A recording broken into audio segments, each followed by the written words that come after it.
DeFi TVL has been bleeding, yields have been going down, there are a lot of outflows within the space, and people are asking the question, is DeFi dead? Is there a new narrative that we should chase? Is there a new industry that we should potentially dive into? What should we do with our liquidity pools? Should we be exiting into hodls? Today, I'm going to break down my personal thoughts on what's happening in the DeFi market right now. Because truth be told, this market is being squeezed. A lot of the people that are just here for passive income in DeFi are being pushed away, and I'm going to talk about why in just a second. But first, I want to take a look at the state of DeFi. So we use DeFi Llama for analyzing just TVL and overall metrics relating to DeFi. This is a very comprehensive dashboard. Now, when we look at liquidity pools, we do specifically use metrics finance because we can do simulation and we can dive deep into the analytics of specific liquidity pools. But for everything else in DeFi, it's all through DeFi Llama. Now, I want to take a look at this peak over here. DeFi reached a TVL of about $180 billion in December of 2024. Now, if we take a look at Bitcoin during that time period, Bitcoin was sitting at about $105,000. Not too bad. Well, the thing is, DeFi TVL has slowly bled out as Bitcoin kind of retraced. But with Bitcoin being back at around the same price, DeFi TVL is now locking at $150 billion, down $30 billion from the previous price and where Bitcoin was at the time.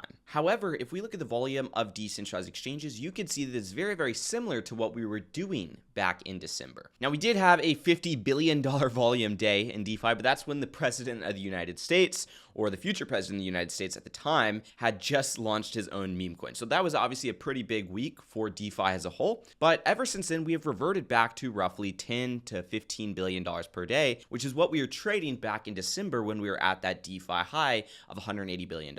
And on top of that, I just want to say that DeFi has reached a peak of $230 billion, and that was back in December 2021. So it's obviously a very good indication that there's still people trading on decentralized exchanges. And in all honesty, there's no reason not to trade on decentralized exchanges. And the reason why is because you're going to get better rates and you are going to pay lower fees, which is something that every trader wants. On top of that, we are seeing a lot of UI improvements and UX improvements within the DeFi space. We're seeing products come out that make it easier and easier to go from a centralized exchange to a decentralized wallet, to go from one chain to another chain, to get from Solana network to Ethereum networks, right? We're seeing a lot of UI and UX improvements, which is only going to further drive the adoption. If we look at the real world asset TVL, you could see that this is only growing. So this shows that institutions are expressing interest in the decentralized space. So to answer the question of if DeFi is dead, I personally don't think so, right? And I think even if we aren't at a $180 billion TVL, or hell, even $250 billion TVL nearly,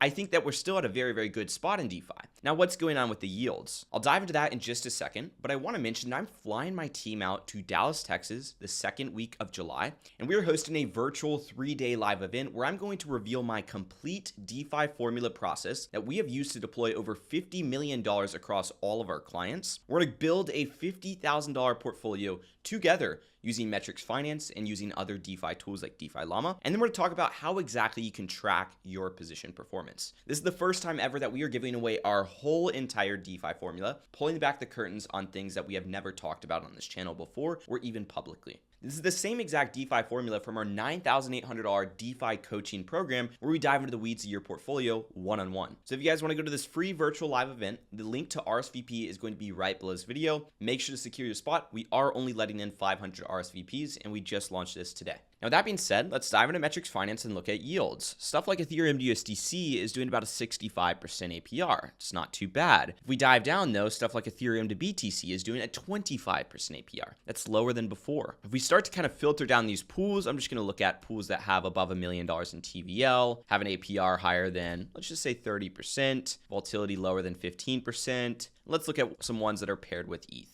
That gives us 50 pools. Ethereum to Uni, it's doing 38%. We're starting to see the narrative of Ethereum restaking governance tokens. So stuff like Agen, stuff like EtherFi, those tokens are doing very well on liquidity pools right now. But oftentimes those tokens have a lot of airdrops associated with them. But one thing that's a good sign of is potential Ethereum season incoming, meaning that Ethereum could start to outperform Bitcoin and the market could start to flip. And this chart right here represents the inflows and outflows of Bitcoin and Ethereum ETFs. And I want to specifically specifically pay attention to Ethereum in the recent weeks, because Ethereum is starting to see a drastic amount of inflows, and Bitcoin inflows are starting to go down. Now, first things first, I think that Bitcoin is always going to have a significantly higher AUM on the ETFs than Ethereum. Same exact thing goes for its market cap. I don't think Ethereum is going to flip Bitcoin. That's not what I'm saying here. What I am saying is that the Bitcoin inflows are starting to go down a little bit, as you can see, whereas the Ethereum inflows are starting to go up a little bit, and they're starting to become more inflows than actual outflows. If we take a look at this over here, you could see we had about 42 million in inflows, and then we had about 250 million, another 285 million, 280 million, we had 530 million, and then we had about 40 million because there were some outflows, and then we're starting to get back up to 200 million. So my point is these inflows are going up for Ethereum, causing more people to come into DeFi, because Ethereum is DeFi. That's exactly what DeFi was founded on. And as I mentioned earlier, the people looking for passive income in DeFi are starting to be squeezed out. The reason why is because there is not passive income in DeFi unless you are staking, lending, or investing into some vault where there is a manager or a smart contract that does everything for you.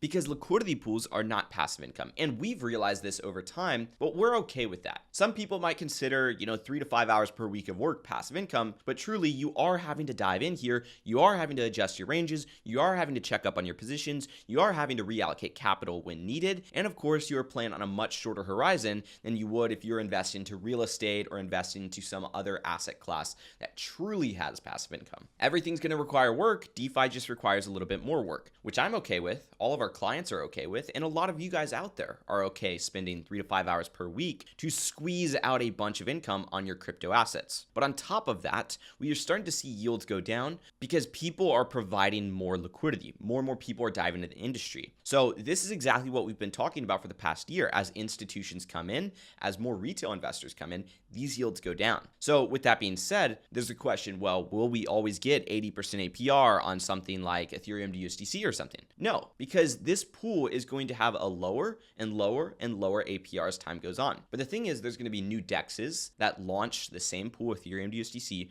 that do higher returns, right? But you have to take more risk with the DEX. But then on Uniswap, there's going to be new pools for tokens that just popped up that do higher returns. But again, you have to take more risk with the assets. So what I'm saying here is you will always be able to get very good yields in DeFi. You do the same exact thing in TradFi, get good returns. But the thing is, you will have to take more risk to get those returns over time. And that's why we look at risk-adjusted return. So to answer the question, is DeFi dying? Once again, DeFi is not dying, it is maturing. It's starting to become a bigger and bigger industry. I personally have people coming to me more and more often saying, hey, I want to deploy $1 million, I want to deploy $5 million, I want to deploy $10 million, so on and so forth. We have people that want to bring in larger amounts of money because the concept is starting to be proven.